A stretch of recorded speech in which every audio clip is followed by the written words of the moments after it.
Assalamualaikum warahmatullahi wabarakatuh. Alhamdulillahirabbil alamin. Wassalatu wassalamu ala asrofil anbiya'i wal mursalin sayyidina wa maulana Muhammadin wa ala alihi wa sahbihi ajma'in, amma ba'du. Sebelumnya izinkan saya memperkenalkan diri terlebih dahulu.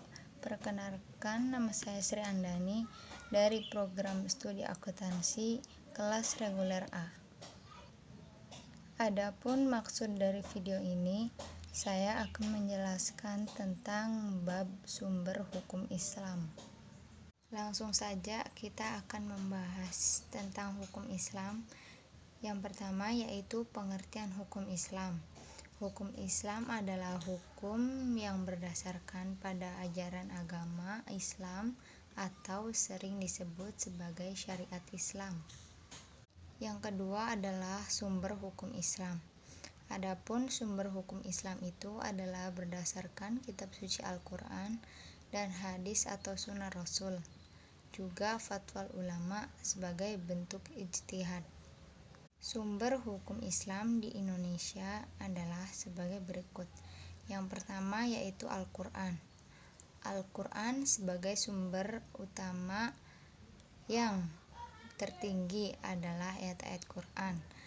Dalam ayat Quran tersebut disebutkan mengenai sumber hukum Islam dalam urutan atau jenjang berikutnya setelah ayat Quran, yakni sunnah Rasul, teladanan atau contoh dari Nabi Muhammad SAW yang dipersaksikan dan dicatat oleh para sahabat, yakni muslim di sekeliling beliau dan hidup sejaman yang menyaksikan sendiri kejadiannya atau peristiwanya, atau yang kemudian disebut sebagai hadis. Yang kedua yaitu hadis.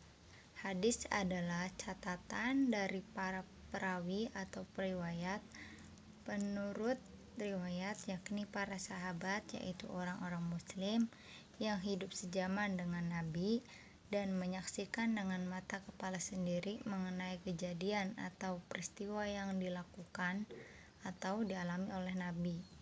Secara rinci, pengertian hadis Rasulullah SAW tersebut ialah catatan mengenai segala sesuatu yang dikatakan oleh Nabi Muhammad SAW dan segala sesuatu yang dilakukan oleh Nabi Muhammad SAW dan perkataan atau perilaku sahabat yang disetujui atau didiamkan saja oleh Nabi Muhammad SAW dan perkataan atau perilaku sahabat yang dilarang atau dikomentari negatif oleh Nabi Muhammad SAW. Perkara mengenai suatu peristiwa bisa termuat dalam satu atau lebih hadis.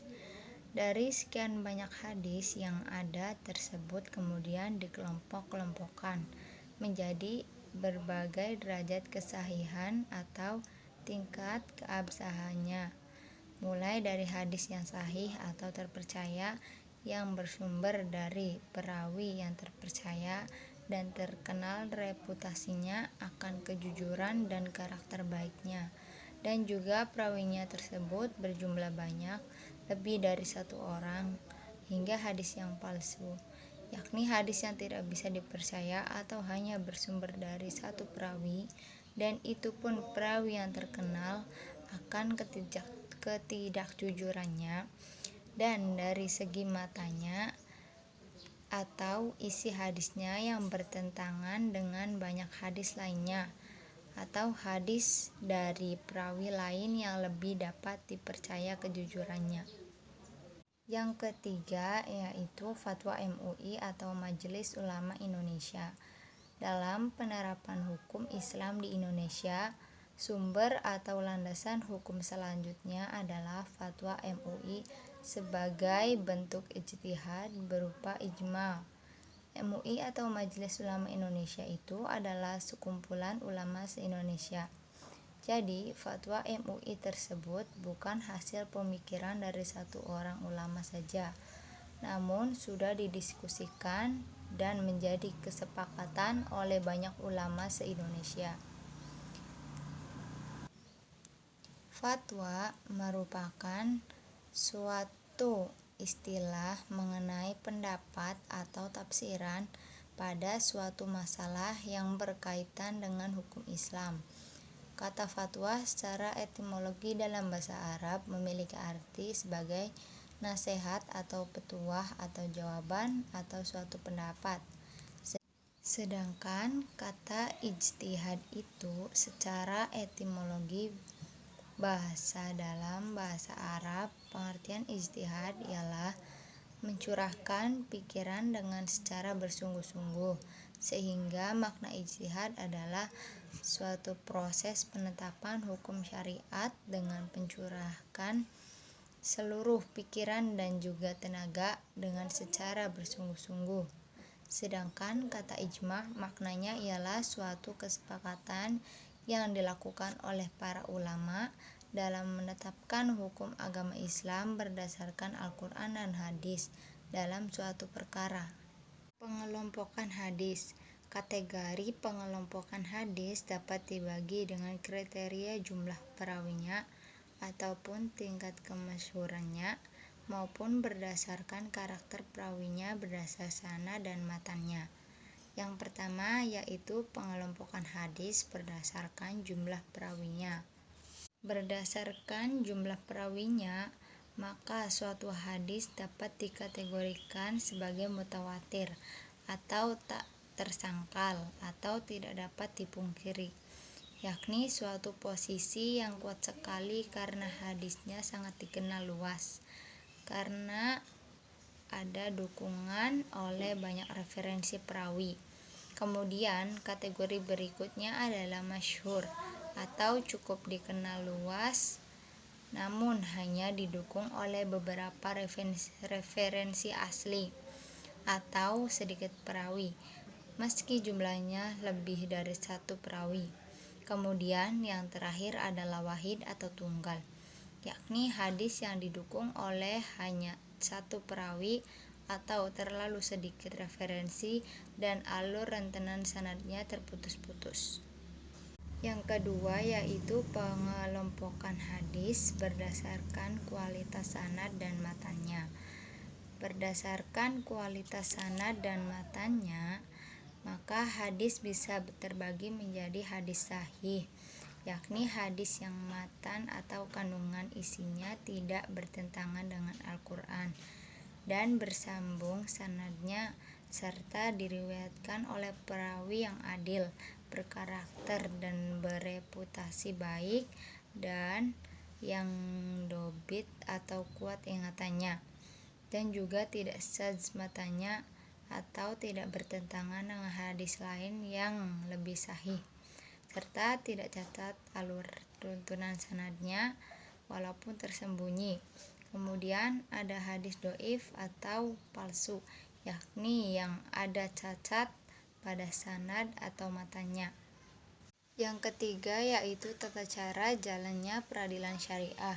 Dalam praktek pelaksanaannya dalam pengadilan syariah, maka seorang qadhi atau hakim akan mendengarkan pemaparan suatu kasus, termasuk adanya saksi dan juga bukti. Kemudian qadhi akan membuat keputusan. Kadangkala qadhi juga melakukan konsultasi dengan mufti atau sarjana hukum mengenai pendapat perihal suatu perkara. Adapun tujuan hukum Islam.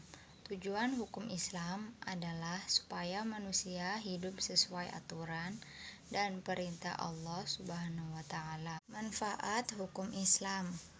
Adapun manfaat hukum Islam adalah supaya manusia terutama umat muslim mengetahui apa saja nilai hukum Islam dari setiap tindakan dan perbuatannya, yakni apakah wajib atau sunnah atau mubah atau justru haram, yakni terlarang, sehingga dalam kegiatan kesehariannya dapat bernilai ibadah dan terhindar dari perbuatan dosa. Selain itu, manfaat penerapan hukum Islam adalah adanya kepastian hukum dan penegakan keadilan, serta mencegah timbulnya pelanggaran dan kejahatan karena ditegakkannya hukum Islam secara tegas dan adil, yang antara lain cukup berat ancaman hukumannya. Ada juga status-status hukum dalam Islam.